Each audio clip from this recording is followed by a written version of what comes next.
Blog Talk Radio.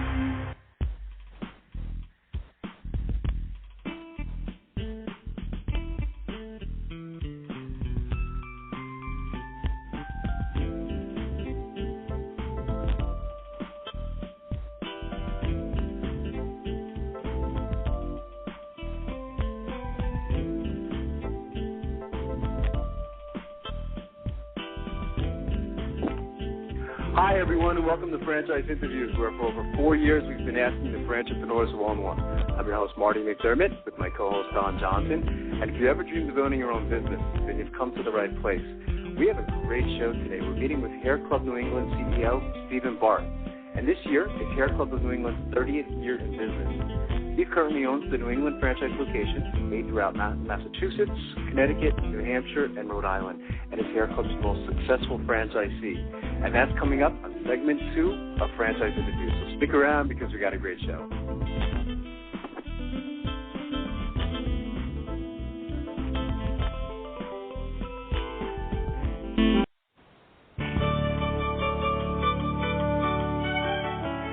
Are you one of those special people who are willing to go after your dreams and goals? Are you ready to fulfill that dream of owning your own business with the security of a proven brand? The opportunity to take control of your future and own a Rita's Italian Ice franchise is within your reach. Rita's is seeking success-oriented individuals who are ready to make a change in their life, and Rita's offers unparalleled training and support to assure your success. And did you know the frozen treat industry is a recession-proof industry, and there are Rita's in 23 states currently with 540 stores open. Rita's Italian Ice has been around for 25 years and is listed as a top-performing franchise by the Wall Street Journal. Now here's the really good part. Rita's Italian Ice is a unique and amazing taste treat. It's smoother than a snow cone, and it combines ice with real fresh fruit. The real fruit adds dramatically to the taste, and it comes in over 40 flavors. The ice and fruit are mixed on site and made fresh daily, and it is delicious. You'll want to know more about this exciting and successful franchise opportunity. Go to www.ownaritas.com and get all your questions answered. That's www.ownaritas.com to take control of your dreams and future today. You don't want to wait any longer to be a part of this adventure. www.ownaritas.com.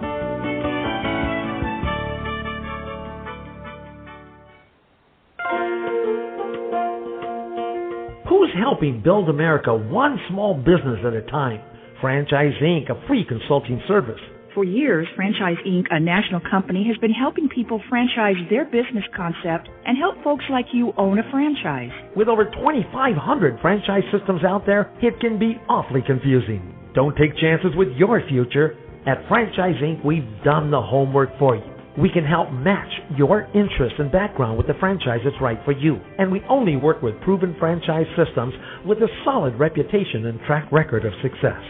The consultants at Franchise Inc. can help you with your short and long-term wealth strategy. Give us a call today and we'll send you free our best-selling book, Solving the Puzzle of Owning a Franchise. Remember, it's not just owning a franchise, but finding the right one for you. Call us at 800-961-0420 for a quick consultation to discuss what's important to you, your business, and your future. The service is free. The book is free. What do you have to lose?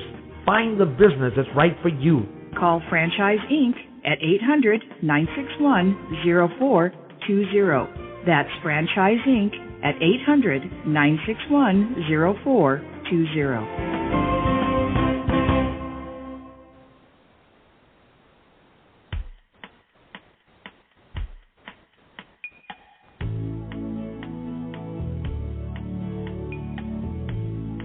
Hi, everyone. Welcome back to Franchise Interviews, where we're asking the entrepreneurs one-on-one. I'm your host, Marty McDermott, with my co-host, Don Johnson. And if you ever dreamed of owning your own business, then you've come to the right place. And today's show is being brought to you by Franchise Times Magazine. Franchise Times is the only magazine that targets both franchise stores and multi-unit franchisees, and is a must-read for anyone looking to buy a franchise. How you doing today, Don? Welcome back. I'm doing fine this week, Marty. How have you been? Good. It's you know, I was saying a little before the show, you know, it's been busy. You know, it feels weird to have not done the show for several weeks. You know, we've done some recordings and things like that, but you're a world traveler, huh? You were out of the country. Oh, now I can say that like I'm a big deal. You know, this was my first time in Europe actually. You know, as you know, I made a presentation in Greece, and of course the topic was franchising, and yeah, it was very well received. I was there on behalf of Kaplan University, and it's an amazing trip on. It was just except not enough time there. I really didn't get to see everything that I should have seen, you know, in conferences and things like that. So yeah, but it's a great place. I did have a chance though, by the way, I don't think I told you this, to go into a McDonald's in Greece. You know, there wasn't a lot of franchise activity there, but and again, pretty much similar. You know, there's some differences, but I think they had a shrimp burger. You know, it was like one of the biggest differences that I noticed. But otherwise, it was McDonald's. You know, so so it was pretty interesting. I know you've been pretty busy as well, haven't you? Finishing up the summer and getting the kids off to school and all that other stuff. And they're in scouts and playing soccer and dance and all the stuff gets going. Waking up earlier, have to go to bed earlier. Right. Yeah, there's always stuff planned. As a matter of fact, tonight's back to school, and I get to meet their teachers tonight. Oh, okay, so it's a big night tonight. It's for them. That's fantastic. Well, just like I said, your kids are a couple of years ahead of mine, you know, so it's playing catch-up for you, but I guess I'll be doing all that stuff in several years as well. Our last show, Don, if you remember, we met with Nick Pallas of No Limit Media Consulting. And if you missed the show, No Limit Media Consulting is a progressive communications firm specializing in public relations and also social media. They work exclusively with franchisors. And thought it was an interesting concept. You know, anytime we talk about social media, and we've only done it, I think, maybe like 2 or 3 times in the 4 years that we've been doing the show. It's a fascinating topic, isn't it? Any thoughts on that last show? Yeah, I mean, it was great to have Nick on. I mean, he knows his stuff. You're very impressed with, you know, just the time he was on the show went by so quick. We could have definitely spoke another couple hours about the subject. I mean, this stuff is just crucial for businesses. He specializes in franchising, works with franchisors, and helping them with their website activity, just getting, you know, building that PR for the company and tying in social media, which is so important. The way he customs together campaigns for them. It's just, I mean, if you're a franchisor really looking to get a lot more exposure or a new system, for example, you know, definitely Nick is who you're going to want to speak to and have them custom a program and really get your company going in the right direction as far as there's a couple of things that can happen. It can lead to, obviously, more interest in the franchise and just making sure that company's doing all the right things to get maximum exposure and marketing and so forth. Yeah, no, it's true. It's not easy either, Don. You know, this whole social media thing, you know, I mean, yes, it's true. It's amazing how many people have a Facebook page and LinkedIn and they're on Twitter and all that other stuff. But if you look at it, I mean, most people, I think, really don't know how to do it, you know, and this is where someone like Nick comes in, and he really provides value, you know, to what these franchisors are doing on a Facebook or a Twitter, whatever it may be. You know, it's a lot of them just don't know how to use it effectively. You know what I mean? There's no value, you know, and he got into that on the show as far as, you know, emphasizing that word value. It's very important. In other words, you know, if you're on Twitter, you know, and you and I saying, okay, we had eggs for breakfast this morning, you know, it's a big deal, you know, it's that's not how you use the medium, you know. So this is where someone like Nick does come in, and it's funny how all these guys, they're in franchising, and then they get out, right, and then they always come back. I think he was one of those examples, wasn't he? Right, yeah, we've heard that so many times. People were in franchising, they went to some other industry, and franchising, the love of it, I guess, just brought them back to the industry. Yeah, most definitely. So we've got an interesting show today, too. I mean, this is different, you know, from all the shows we've done in 4 years, you know, so I'm excited about this one. What do we got going on today? Well, we're having the CEO of Hair Club New England, Stephen Barth. He's been in business for 30 years, And I guess he represents several locations throughout a few states up in the New England area. So excited to hear about Hair Club and how they came about and how his business is going. Seems like he's doing very well. Yeah, he's their most successful franchisee, which is why I was excited to have them on the show. And I'm familiar with this company. I think you are, too. I mean, you remember the old commercials, don't you? Right. With Hair Club for Men. They've been advertising for a very long time now. I had some stats, too. Did you know about 30% of people have hair loss by age 30, 50% by age 50.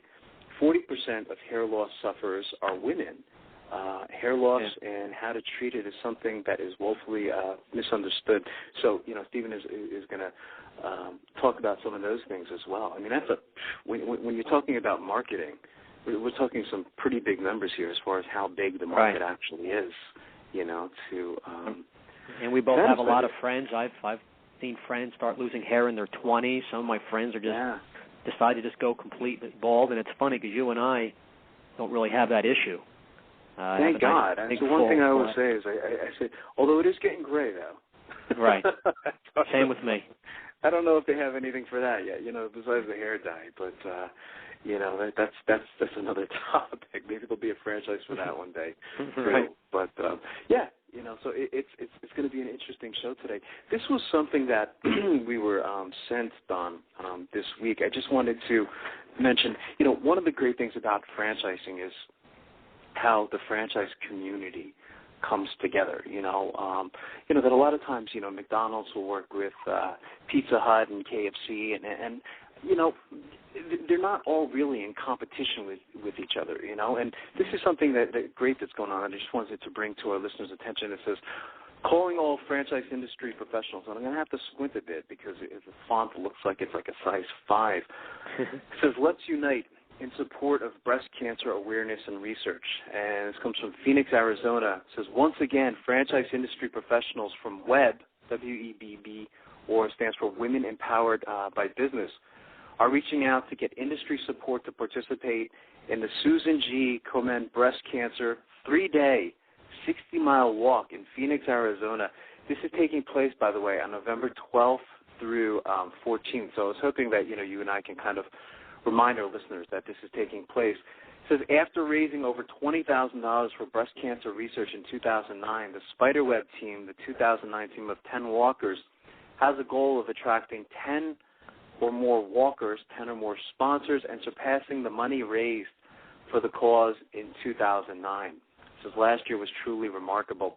We had 25 franchise partners reach out with enthusiasm to support our team as sponsors, said Judy Stolzen, who is a business coach with the Entrepreneur Source, who we've had on the show many years ago.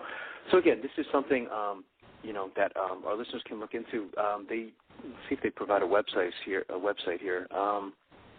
says you can call Lori Till, T-Y-L-L, at 203-405-2122. I guess she's kind of running the cause. And so I think this is fantastic. I love when you see the franchise community come together, as a team, right. And do something good and give back. And we've seen a lot of examples of that. Right, we've read a lot of stories over the years. This is a great cause, and it's good to see people getting out there and helping others. Oh, yeah, most definitely, So, and, of course, I'm always looking forward to your current events, because we haven't done them in a couple of weeks. So what's going on in franchising? Some interesting things. Well, first, the U.S. Census Bureau came out with some interesting statistics. We always try to get this out there. Mm-hmm. It says that franchise businesses accounted for 10.5% of businesses with paid employees in 295 industries.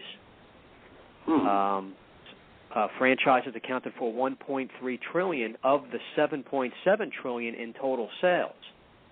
Okay. Total businesses, and $153.7 billion out of $1.6 trillion in payroll, and 7.9 million workers out of a total workforce of 59 million. So it just seems like the franchise. Blow you away, Don? Yeah, it just shows you what a powerful force the franchise industry is, and how it's getting larger, and the numbers keep moving up every year. Yeah, and I didn't mean to cut you off, but it was one of the things I wanted to emphasize is I threw some of those numbers up on the big screen when I was making the presentation in Greece, and a lot of people were shocked at, the numbers that are produced by the franchising community, again, right. Not a franchise industry, but the community itself. Right. The numbers are amazing, so, yeah. It says fast food restaurants had the highest number of locations with paid employees, followed by gas stations, convenience stores, and full-service restaurants. Yeah. So that makes sense. Here's something, Marty, franchise business review. Before you buy a franchise, get the answers to these 3 questions. This is by John P. Hayes, who we've had on the show. Yeah, he's been in franchising a long time. I referenced him in Greece as well. Yeah. So I thought this was an interesting article. It says crazy excuses. I decided I wanted to work for myself, not someone else. A franchise broker showed me a half dozen concepts, and I liked this one best. It's the hottest business to be in right now, and I wanted one. My father told me it was a good business, and he put up the money. And here's, and he goes, and here's the point. I could go on, but what's the point? There are all wrong reasons for buying a franchise. In fact, those aren't reasons. They are crazy excuses, and they almost always lead to grave disappointments. When people buy franchises for the wrong reasons, they usually live to regret it, or sometimes they pray not to. Oftentimes it wasn't the hottest business, and even if it was, the franchisee wasn't cut out to own the business, with or without daddy's money. Oftentimes these franchises fail, and the franchisees lose their investments. Yeah. And it talks about 3 questions you must answer. If you want to avoid becoming a sad statistic in franchise history, there are 3 questions you must positively answer before you investigate a specific franchise concept. In fact, answering these 3 questions will keep you from spending time and resources looking at the wrong franchises, and they will ultimately help you invest in the right franchise, providing that buying a franchise is the best thing for you. It's not for everyone. Frankly, it amazes me that so many people buy franchises without knowing these 3 points of information. The first one he talks about, do you know the profile of a successful franchisee? Do you know the values, skills, and behaviors of successful franchisees who own this particular franchise? They're not necessarily the same as the traits of a good employee, for example, or a good vice president or CEO. Just because you excelled in your Fortune 500 job, or you were teacher of the year or a real estate tycoon, it doesn't mean you've got what it takes to become a successful franchisee. And he says here, Marty, valuable advice. Even before you think about writing a check to pay a franchise fee, you need to be absolutely certain you can describe the profile of a successful franchisee in that specific franchise network. Yeah. Well, that's interesting. I don't think we really kind of discussed that for that particular franchise system or franchisor. And, take their top 50 franchisees in the system and, what do they sort of all have in common a little bit? What are they doing to be successful besides following the system? There must be some other things. They're very outgoing. They're very aggressive with marketing. Who knows? But it's an interesting point. Yeah, no, the traits, are really so important. And, it is amazing how many people get into franchising, Don. We've seen numbers from anywhere from I think it's $750,000 to approaching 1 million franchisees, I think, in the United States. You say, my God, that's incredible.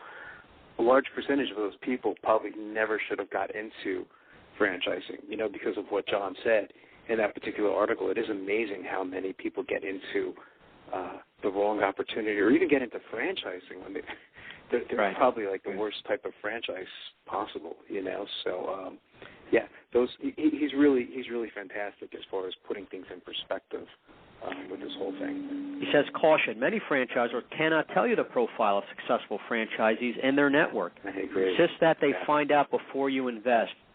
Be sure you got it, he says, or be sure you got it. Number 2, do you possess the profile of a successful franchisee? Do you have what it takes personality-wise to succeed in this particular business? Do you have the values, skills, and behaviors of successful franchisees? Caution, most people do not. Franchisors should use personality profiles, but most do not. Therefore, if you think you've got the profile of a successful franchisee, you can't know for certain unless the franchisor can demonstrate that profile to you. He says insist on it, and then match it to the business. Number 3, does your profile match the profile of the successful franchisee in the business you intend to buy? The question is the most important of all. Let's say you've identified the profile of a successful franchisee and you know you've got the same profile.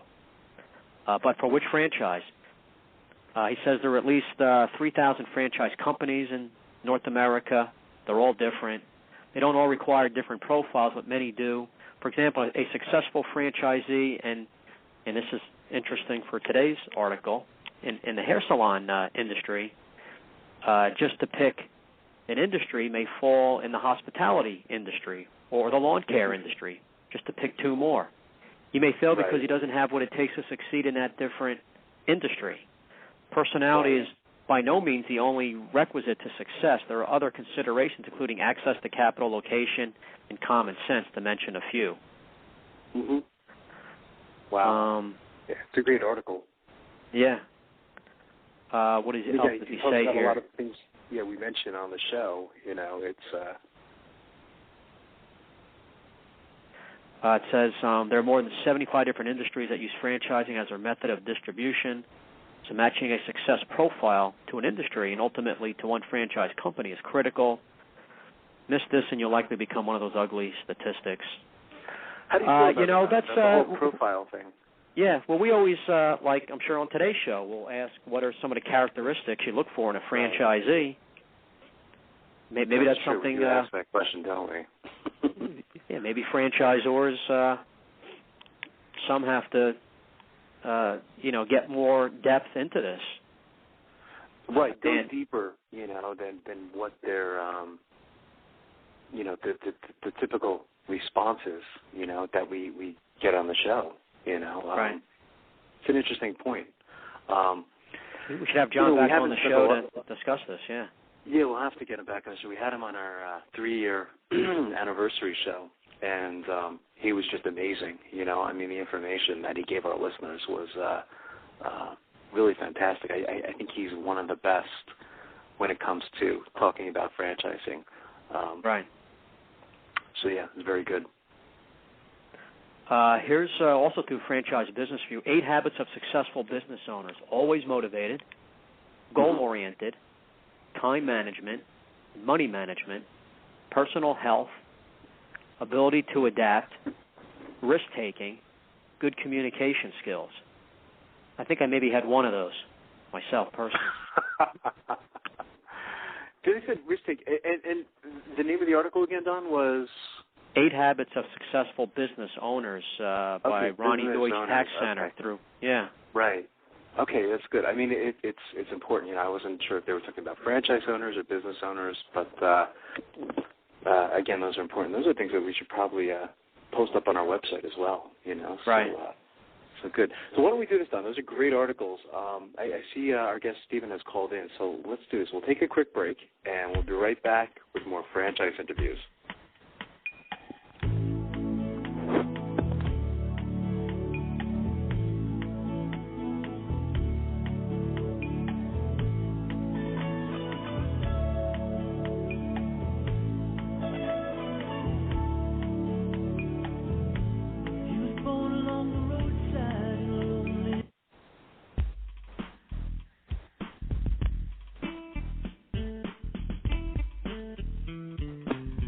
Coming up in segment 2, they're celebrating their 30th year of being in business. We're meeting with Hair Club New England CEO, Stephen Barth, and that's coming up on segment 2 of Franchise Interviews. Stick around.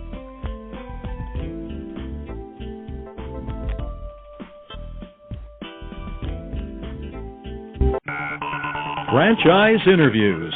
For over 2 years now, Franchise Interviews has been giving you an up-close, behind-the-scenes look at franchising and entrepreneurship. Through our website, franchiseinterviews.com, where you can hear and read interviews as well as get tips from some of the most successful sources in franchising. And our weekly franchise radio show, where each week you get to hear a new interview with franchisors, franchisees, franchise authors, experts, and attorneys. And our free franchise newsletter, which is a must-read for anyone looking to buy a franchise. And don't forget to listen to our podcast, great quotes in franchising. For more information, go to franchiseinterviews.com or call us at 610-905-2919. That's 610-905-2919.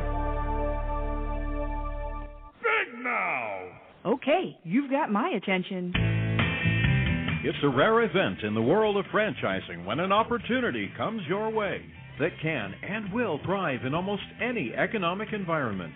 It's here, and its name is Big Mouth Advertising. Big Mouth. BMA is a leader in the exciting world of mobile media advertising. Why is mobile media advertising able to defy the economic cycles? The answer is obvious.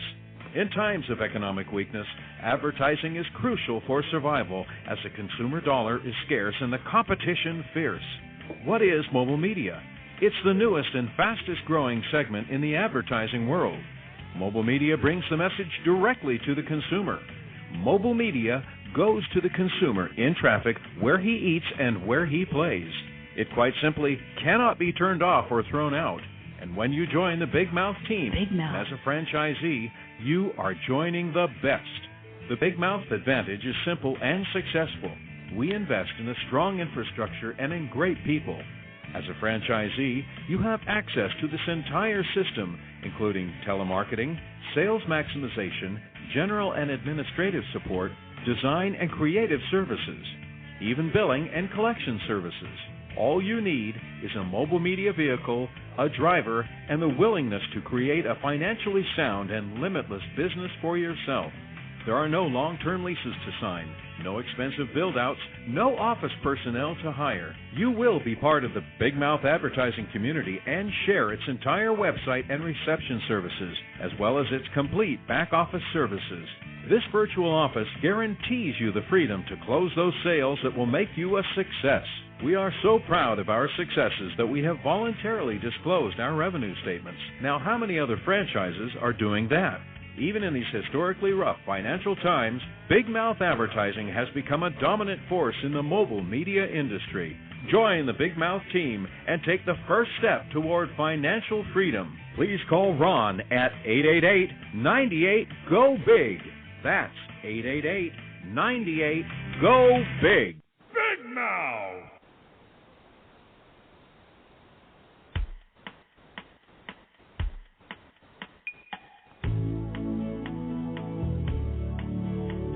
Hi, everyone, and welcome back to Franchise Interviews, where we're asking the franchipreneurs who own one. I'm your host, Marty McDermott, with my co-host, Don Johnson. And if you ever dreamed of owning your own business, then you've come to the right place. We have a great show today. We're meeting with Hair Club of New England CEO, Stephen Barth. And this year is Hair Club of New England's 30th year in business. Stephen currently owns the New England franchise locations, Massachusetts, Connecticut, New Hampshire, and Rhode Island, and is Hair Club's most successful franchisee. Hey, Stephen, how you doing today? Hey, guys, how are you? Good, Stephen. Thanks for coming on the show. Stephen, joining us is my co-host, Don Johnson, and I know, Don, you wanted to say good morning to Stephen? Yes, Stephen, good morning. We appreciate you coming on. Well, hi, Don. I appreciate you having me. Yeah, great, thanks. Up in New England, huh? Well, actually, right now I have to confess that I'm down in South Florida. And I'm calling you from a residential landline, so hopefully the clarity is there. But It sounds good, Steve. Yeah, and I saw the 305, and I said, oh, I'm jealous. You know, I was expecting that. You know, the area code of New England. Well, listen, don't be too jealous because we've had monsoons the last couple of days, so it hasn't been really fun, and certainly not beach weather. Well, we're getting hit up here today, too, in the Northeast with rain and just not a nice day up here today, so it's interesting. Stephen, it was interesting, you know, I was talking to Don before the show, and when I was giving the introduction, I felt compelled to say Hair Club for Men, you know, and that's how I always knew the company. That was the original name for Hair Club, wasn't it? Yeah, exactly. Yeah, well, you know, when did the name take place, or when did you guys decide to change? Okay, well, actually, in the very beginning, and I've been involved with the program now for over 30 years. Yeah. So, you know, I was right there at the ground floor of the brand building, certainly building that brand into, you know, the type of national identity we have. and occupying or populating all the markets that we do. But I was there right in the beginning, right with Cy, and I know that you probably know Cy as our icon and spokesperson from the early days. Right. We were a single solution provider, which meant that we pretty much had one solution, one core product that we were offering people that were looking to reduce some of the stress of losing hair. And as we evolved into a multiple solution provider, all proven solution, you could say, and we're the only nationally organized all proven solution company with the type of representation we have nationally. And that also included, working with women. And so it became pretty obvious that the Hair Club for Men name, a brand, although it's obviously very strong and we have a lot of equity invested in it, needed to be sort of generalized a bit more. And that officially, legally, and formally took place, I believe, in 2005, although our relationship with providing services to women, certainly many years predated that 2005 transition. It was interesting. I didn't realize when I saw the stats, too, Steve, it said 40% of hair loss sufferers are women. I mean, that's pretty significant, isn't it? It's actually profound.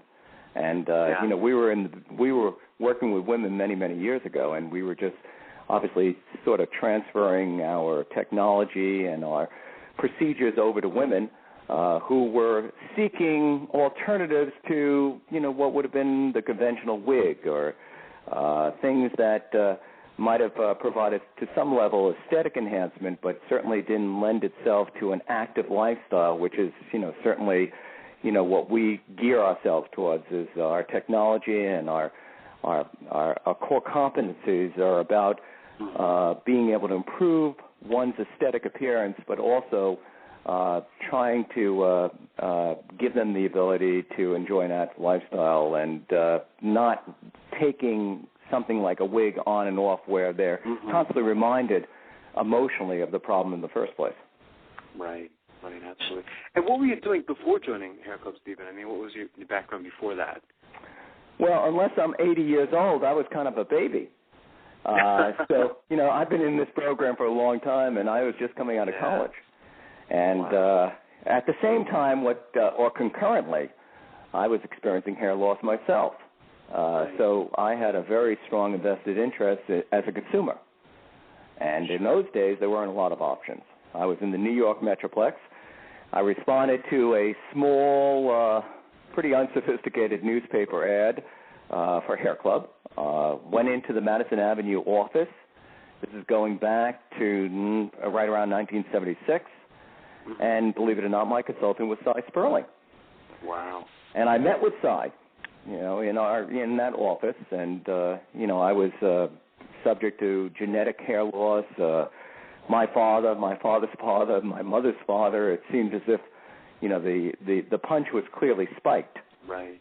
And in those days, keep in mind that the tension that was and the distress that was associated for losing hair for a guy was extremely, extremely strong. The most popular play on Broadway was Hair, just to give you an idea as a reference point. Right. So, it was really difficult in those days as a young guy to reconcile, the whole hair loss thing. So you were definitely out there trying to chase down solutions. And, there wasn't a lot available, but I was a pretty decent consumer even at a young age, and I found myself in front of Cy, and it was almost like two kindred spirits. We spoke for about 3 hours in this consultation.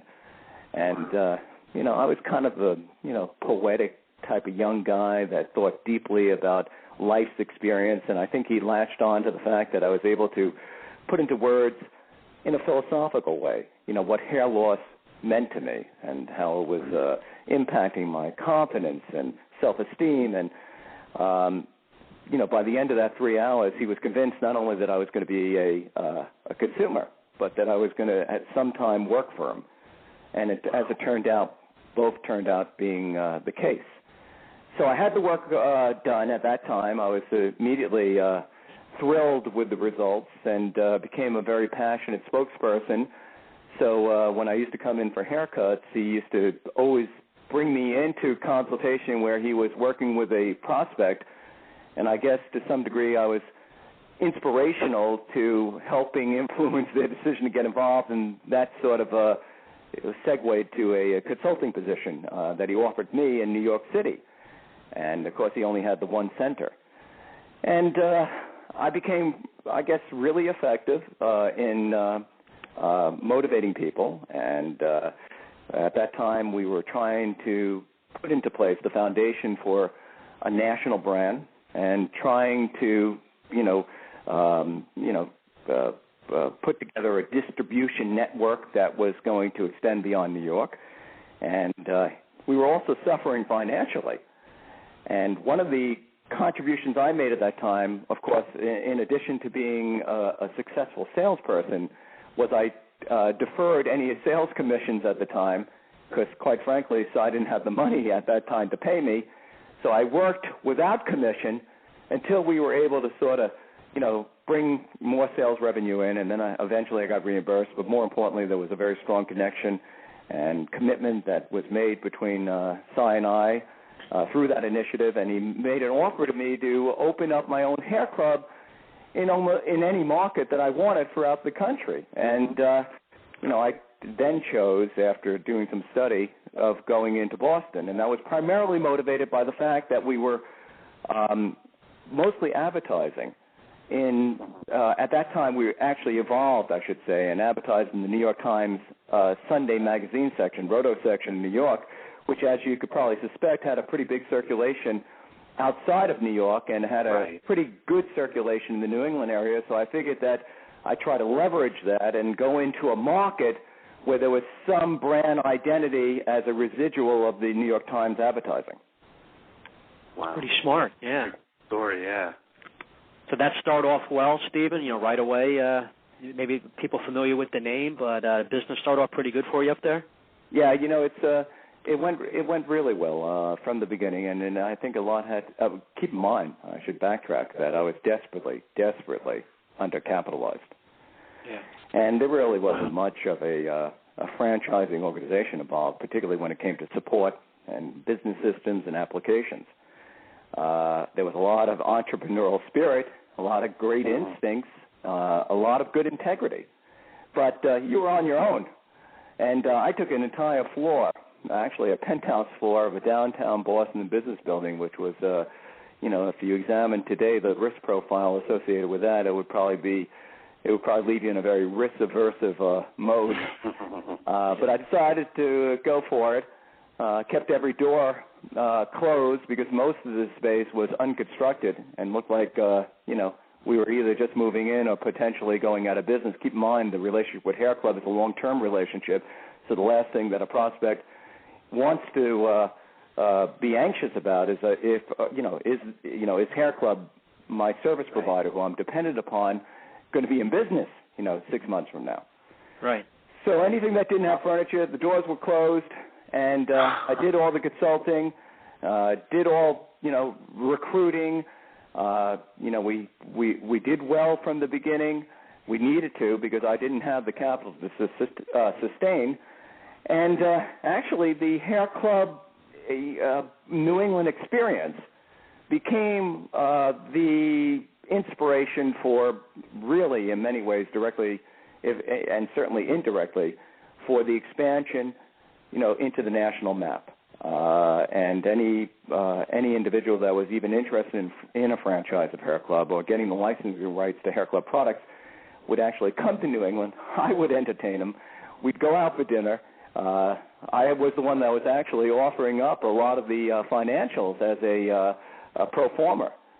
Because in those days, the New York entity, which was the franchising entity, was constrained because a lot of the expenses that it was incurring, which was difficult at the time to absorb, had a lot to do with trying to invest and reinvest into building a national organization. Wow. So I then became the individual that started to actually expand throughout the country, and today I possess the most licenses for an individual to market hair club product and services throughout the country. And actually, I've sort of consolidated a bit because in addition to all the markets, which includes Illinois and, of course, all through New England and Rhode Island and Connecticut and Tampa and Sarasota, I used to also own Dallas and Atlanta, and so we were very, very involved in developing that national distribution, which made national advertising more practical and efficient. Right. True. When you went up to Boston, were you a franchisee right away, or Yeah, I was a franchisee. That's how it was structured.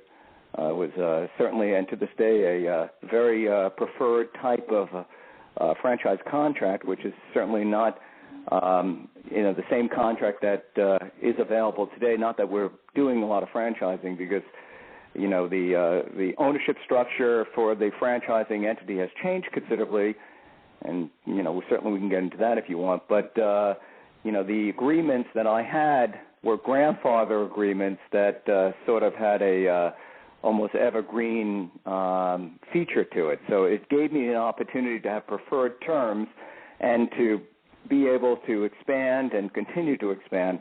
And that's, how I developed sort of my organization within the organization, which is actually a very, very unique story.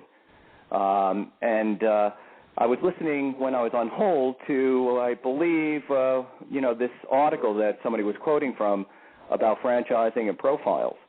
And it was interesting to listen to this, and I think that there were many of the points that I would agree upon, and there were certainly a lot of other things that I would include. And I think that, especially now in retrospect, if I was going ahead and trying to pre-qualify a franchise program, if I was a franchisee looking for a franchise and a business opportunity, my filtration system would be actually very different than perhaps it was initially, even though I enjoyed a great deal of success with it, because, there's a lot of important things you got to look at. The internal supports, the equity that you put into brand building, the potential secondary market in the event that you wanted to, try to exercise an exit strategy. What is your secondary market?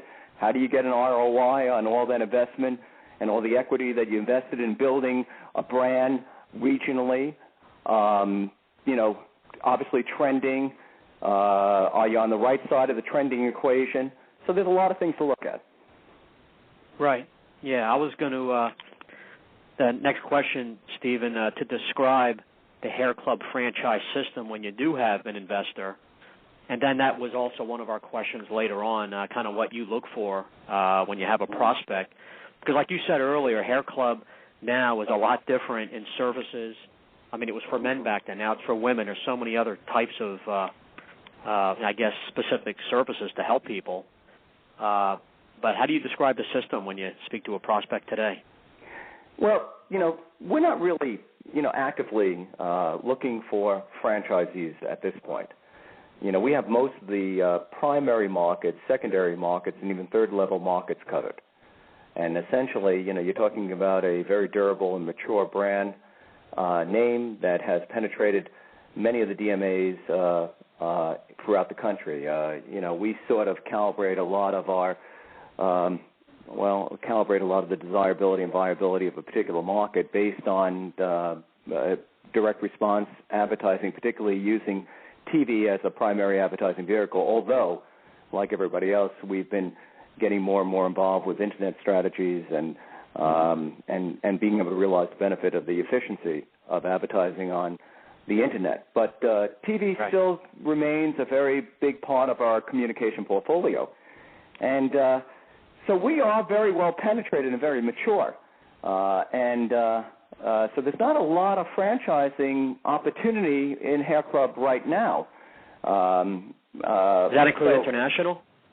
We qualify internationally. We have office in Puerto Rico. We have offices in Canada. And as a matter of fact, as we speak right now, we're looking at United Kingdom. But I wouldn't call us a international franchisor.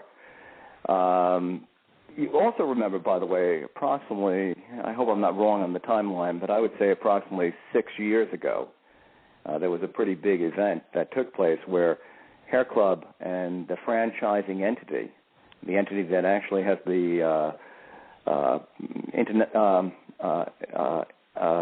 intellectual property rights and that manages the franchising and owns the franchising right and sub-franchising rights, changed hands from a private owner into a public owner. So the Hair Club for men and women is now a division of Regis, which you probably heard of, which is a publicly traded company out of Minnesota. And I'm sure you're familiar with Supercut. Yeah, they have many hair cutting brands, yeah. Yeah, they have many, and also hair salon products. Right. And they are certainly international, and they have over 10,000 units in salons. So that was obviously a very transformational event that took place for Hair Club. And we have actually become, I think, or have emerged as one of their most successful divisions. Wow, that's interesting. I didn't know that, being affiliated with Regis. And that just happened in the last couple of years, Steve? I'd say probably goes back about 6 years, and I could be a little bit off on that, but that's approximately when they took over that the Hair Club branding and Hair Club franchising. Yeah. And they've been a terrific strategic partner. So we've been very happy with that. We see a lot of potential synergies, particularly with their very vast distribution platform and, how that could be synergistic potentially with Hair Club and being able to expand the potential end-user base.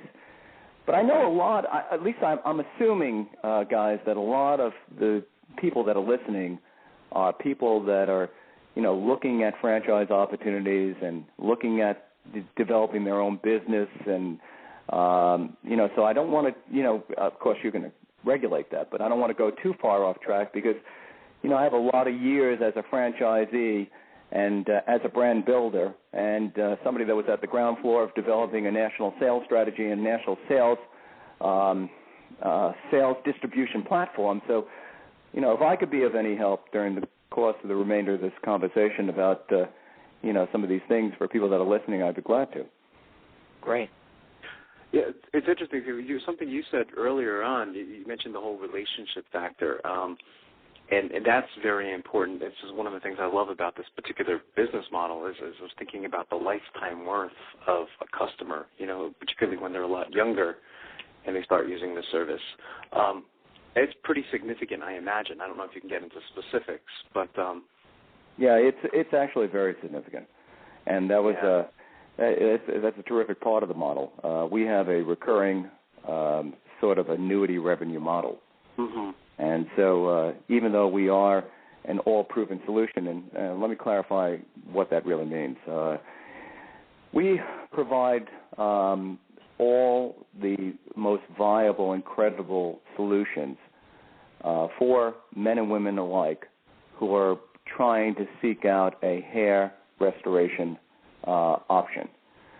Now, that, of course, is going to be driven by their motivation, their objective, and, of course, perhaps what phase of the life cycle hair loss they may be at the time. So we have made that transformation from being a one-solution provider into a multiple-solution provider, and those multiple solutions right now are our non-surgical biomatrix head of hair, which is our core and is obviously a very, very much of a sophisticated, evolved version of what I got involved with over 30 years ago. That there is a maintenance element associated with that solution, and that's what I'm referring to as that sort of annuity revenue model because, once somebody decides to get involved with that solution, we do recommend for them to continue to come back, to become part of a membership culture so that we can continue to attend and be their hair people. So the lifetime value, as you very intelligently refer to, is very strong there.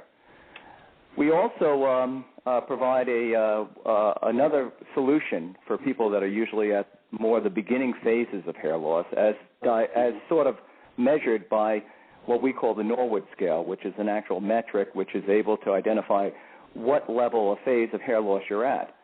And if you're more or less in, more the beginning to mid-level of phase of hair loss, it's very possible that a hair and scalp wellness treatment therapeutic program might make a lot of sense. And, that's pretty much a combination of in-clinic and also out-of-clinic protocol, a therapeutic protocol, which is to try to optimize, the scalp and to try to bring it into a much healthier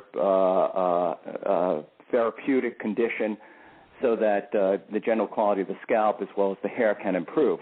One of the components to that particular protocol is minoxidil, which, as you know, is an FDA-approved hair-growing topical solution.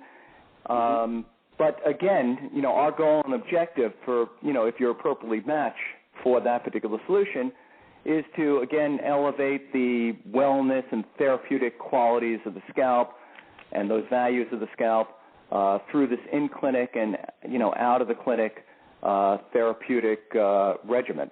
And then, of course, the third solution, viable solution, are for those that are at a point where they want a more aggressive intervention, and that would be in the form of hair transplants, which obviously you're probably pretty familiar with. And hair transplant surgery has made incredible improvements over the last 10 years. And at Hair Club, we have a staff of surgeons who are specifically trained to a microfollicular unit surgery, which is absolutely the most cutting edge and certainly the most aesthetically effective surgical procedure that's available. And those surgical clinics are located in a number of markets and regions, and that business model, is more of what would be a sort of spoke-to-hub model.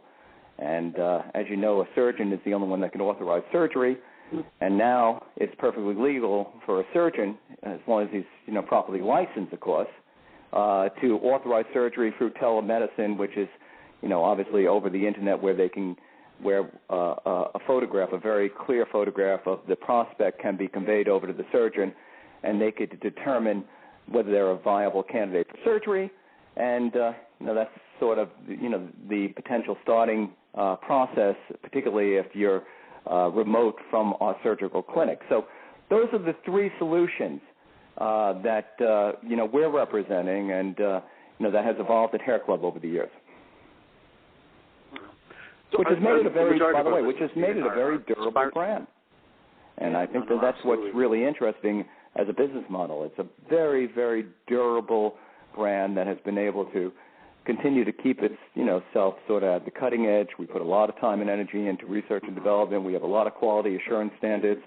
We have a lot of internal auditing to the quality and the technical standards that, we have to subscribe to. Big training programs. We have a very, very sophisticated IT infrastructure. So there's a lot of, pretty good things going on there. That's interesting. The majority of our listeners right now to our show, Stephen, are aspiring entrepreneurs, most likely looking to buy a franchise, or they're considering buying a franchise. What advice would you give to them as far as their quest goes? Yeah, I think that obviously being able to match up profile-wise, which was part of the loop that I was listening to on hold, to what it is that you may be potentially distributing or whatever service you may be providing is always obviously part of that. I saw also an emphasis on communication skills. Listen, communication skills, salesmanship, the ability to exercise an influence over prospects' purchasing decision is obviously always key. I think it's very important for you to get a good handle on, the market and the market share. What is the specialty or the competitive advantage that somebody may have by representing a particular brand or being a licensee of a particular franchise. Internal support that's being offered by the franchisor, who ordinarily probably has the self-assigned responsibility of monitoring the integrity of the trademark, which is a very, very important feature of a franchisee and franchisor relationship, because, it's a good chance that you're going to make some type of pro rata contribution into marketing and communication pieces. And I think that it's important that, the franchisor, who also realizes the benefit of that contribution, is also very vigilant in making sure that there aren't small vendors and knockoffs that come in that try to exploit that type of advertising, particularly in your marketplace, that gives them an unfair competitive edge. So certainly that internal support is extremely important. You'd like to see them relatively mature as a franchisor, obviously properly and lawfully registered in the various states, and particularly the state that they may assign as their domicile state for franchising. Scalability is really important. Are the products and services that you're buying into, do they have scalability? Can you continue to leverage a relationship with a prospective end user base and get incremental added value by nurturing that relationship, which will obviously create a lot more efficiency in your sales revenue. Secondary market opportunities, and obviously the extent of the franchise contract, the term. I mean, the last thing that you want is language on the contract that commits you to contributing to marketing, and you got 5 years on a franchise contract, and then all of the discretion, to renew that contract is pretty much on the franchisor. And if that isn't renewed, and perhaps there's no material default on the part of the franchisee, then what do you do with the equity that you've invested in building that name locally? True. Yeah, that's true. That's a good point. I think we have about 60 seconds. What's the best way for our listeners to get more information on your services? Are there any websites they can go to, anything they can take a look at? Yeah. Hairclub.com is our website. And that's easy enough. That's easy enough. So, we're located in most of the markets, and I would say that it'd be pretty hard-pressed for somebody to be more than 45-minute car ride from any hair club center. That's fantastic. I want to thank you again. You've been a great guest, and we'd love to have you back in the near future. Well, thanks a lot, guys, for having me, and appreciate your time, too. Thanks a lot, Thanks, Stephen. Have a great day. All right. Good show. I'm done. Yeah, very knowledgeable of his business, his industry, franchising, just in general, someone looking to go into business. Yeah, it's amazing watching the history of this company. It's again, being here in the Northeast, I've been familiar with the commercials, God, since I was a kid, so it's amazing when you look at where they are now, today, in 2010, it's just fascinating. So, yeah, I thought he did a great job. And good job, Don, on segment 1 today. And thanks again for our listeners for listening. And go to franchiseinterviews.com, franchisefunding.net, gofranchise.com. And we have another great show scheduled for next week, Don. Yep, keep going. Thanks, Marty. Good job. Talk to you soon. Take care. Thanks, everyone, for listening.